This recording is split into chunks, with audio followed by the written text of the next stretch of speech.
RTC ఉద్యోగుల అంశాలపై CM Revanth అబద్దాలు మాట్లాడుతున్నారన్నారు మాజీ మంత్రి హరీష్ రావు. ఆర్టీసీ ఉద్యోగస్తులను ప్రభుత్వంలో విలీనం చేయాలని బీఆర్ఎస్ ప్రభుత్వ హయాంలోనే బిల్లు ప్రవేశపెట్టామన్నారు.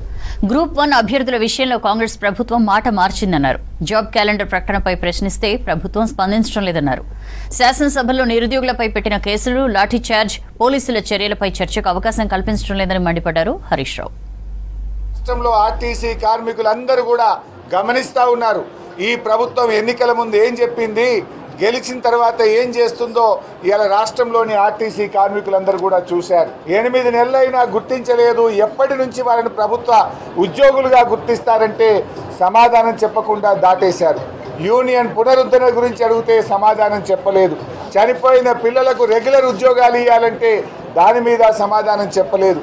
ముఖ్యమంత్రి గారు ఫిబ్రవరిలో ఇచ్చిన చెక్కు 300 కోట్లు, అది డమ్మీ చెక్ అయింది. ఆ డబ్బులు పాస్ కాలేదు. దాని సంగతి ఏంటంటే సమాధానం చెప్పలేదు. మహాలక్ష్మి ఉచిత బస్సు పథకానికి డబ్బులు ఇవ్వడం లేదు. మీరు ఏప్రిల్, మే 2 నెలల్లో 1 రూపాయి కూడా ఇవ్వలేదు. ఎందుకు ఇవ్వలేదు, ఎప్పుడు ఇస్తారు అంటే దానికి సమాధానం చెప్పలేదు.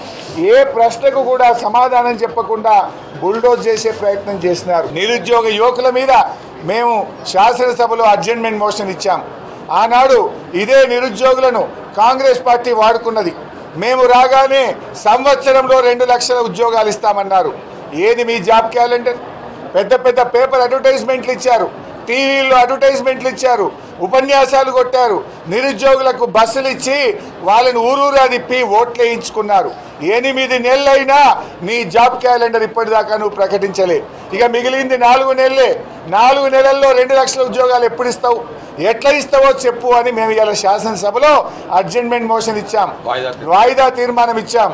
కానీ దాన్ని ఇలా స్పీకర్ గారు దాన్ని వారు తీసుకోలేదు. తీసుకోకపోగా